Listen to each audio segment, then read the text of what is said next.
गुरुर्ब्रह्मा गुरुर्विष्णु गुरुर्देवस्य महेश्वरः गुरु साक्षात् परब्रह्म तस्मै श्री गुरुवे नमः। परित्राणाय साधूनां विनाशाय च दुष्कृतां धर्म संस्थापनार्थाय संभवामि युगे युगे। ये भगवान श्री कृष्ण ने भी कहा है कि जो धर्म और अत्याचारी और राक्षसों का वध करने से कोई भी पाप नहीं लगता है। ये सीधी सीधी सनातन धर्म पर वार है कि इसी प्रकार इसके पीछे धर्मांतरण भगवा विरोधी तत्वों का हाथ है। ये जो दो साधु मारे गए हैं, ये साधु नहीं, हमारे सनातन धर्म के ऊपर कुठाराघात है। अगर महाराष्ट्र सरकार कुछ नहीं करती है तो हम सब भक्तगण इसी प्रकार इन राक्षसों का वध करेंगे, चाहे लाखों जाने ही क्यों न चली जाएं। यदि उद्धव सरकार इन सब चीजों के पकड़वा के इन लोगों को फांसी दे तब तो ठीक है, नहीं तो जितने भी साधु हैं सब नागा समाज का साधु, नागा साधु आकर उनको इसी प्रकार से मारेंगे जिन प्रकार से इन लोगों ने साधुओं को मारा है। ये सीधे सीधे हमारे सनातन धर्मावलंबी और भगवा विरोधी तत्वों का हाथ होते डायरेक्ट है। मैं श्री माननीय प्रधानमंत्री से अनुरोध करता हूं कि ऐसे लोगों को, जैसे श्री कृष्ण भगवान ने महाभारत रचकर इन ऐसी दुष्ट आत्माओं का वध करवाया, इसी प्रकार हमारे प्रधानमंत्री को भी चाहिए कि हिंदुस्तान से ऐसे दुष्ट आत्माओं का, राक्षसों का वध करवाना अति अनिवार्य है।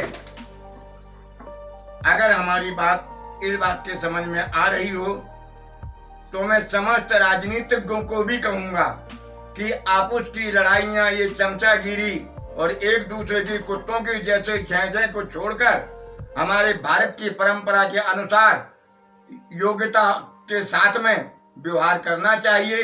तो हमारा भारत विश्व गुरु है, विश्व गुरु था, विश्व गुरु है और विश्व गुरु ही रहेगा। धन्यवाद।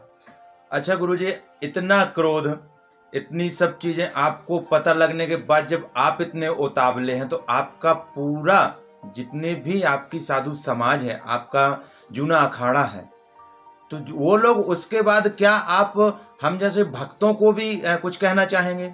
बिल्कुल, हम सभी साधु समाज का इस समय ये कुकर्त देखकर खून खोल रहा है कि हमारे भारत में, भारत राष्ट्र में होते हुए धर्मांतरण विरोधी लोगों ने, भगवा विरोधी लोगों ने ऐसे कुकर्त किए हैं। तो मैं सभी भक्त जनों से आह्वान करता हूँ कि ऐसे दुष्टों के लिए संहार करने पर धर्म और साधु संत का, सनातन का साथ दें। यही सबसे बड़ा धर्म और यही मानवता है। तो गुरुजी, जैसे अभी लॉकडाउन चल रहा है, यदि महाराष्ट्र सरकार जो भी कदम उठा रही है या नहीं उठाती है तो आप लोगों का आह्वान है कि आप लोग अपने तरीके से ही। हाँ, अभी लॉकडाउन चल रहा है, इस कारण से हम लोग भी अभी थोड़ा लॉकडाउन का इंतजार कर रहे हैं। यदि उद्धव सरकार, महाराष्ट्र सरकार ये कुछ नहीं करती है तो मजबूर होकर हम लोगों को तलवार, भाले, बर्छी लेकर पहुंचना होगा और इसी प्रकार से नरसंहार करेंगे जैसे इन लोगों ने रात को दो साधुओं के साथ किया है। जी गुरुदेव। अच्छा, आप जो आज लॉकडाउन चल रहा है, ये अपनी बीमारी है जो कोरोना वायरस फैला हुआ है हिंदुस्तान में, क्या बल्कि पूरे विश्व में फैला है, तो आज हमारे हिंदुस्तान वासियों को आप क्या कहना चाहेंगे?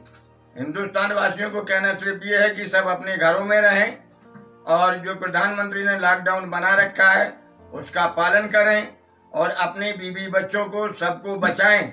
ये महाघातक बीमारी है। मेरा सबसे अनुरोध है कि इसका पालन करते हुए हमारे भारत को भी इस बीमारी से लड़ने के साथ दें और सबकी सोम की रक्षा करें, सबकी भी सुरक्षा करें। जी धन्यवाद गुरुजी। नर्मदे हर। नर्मदे। तो आप देख सकते हैं जैसे कि अमरकंटक माई बगिया के महंत श्री बरकापुरी महाराज जी हमारे सामने हैं। आज उन्होंने अपना रोष व्यक्त किया कि जिन साधुओं की निर्मम हत्या की गई उसके ऊपर अभी भी कोई भी कार्रवाई नहीं हुई है। तो महंत जी का कहना है कि हमारी साधु समाज एवं भारतवासी, हर भारतवासी यदि ऐसे लोगों के ऊपर कार्रवाई करने की मांग करता है तो निश्चित ही सरकार करेगी। उन्होंने मोदी जी को भी कहा है, आज जैसे आपने देखा है कि उन्होंने ये भी कहा कि कोरोना वायरस जो फैला हुआ है उसके लिए सभी लोग डिस्टेंस बना के रखें, अपने घरों में रहें, मास्क लगा के ही निकलें। तो और भी ताज़ा तरीन खबरों के लिए बने रहिए आरपी मिश्रा के साथ BSP 24 न्यूज़। धन्यवाद।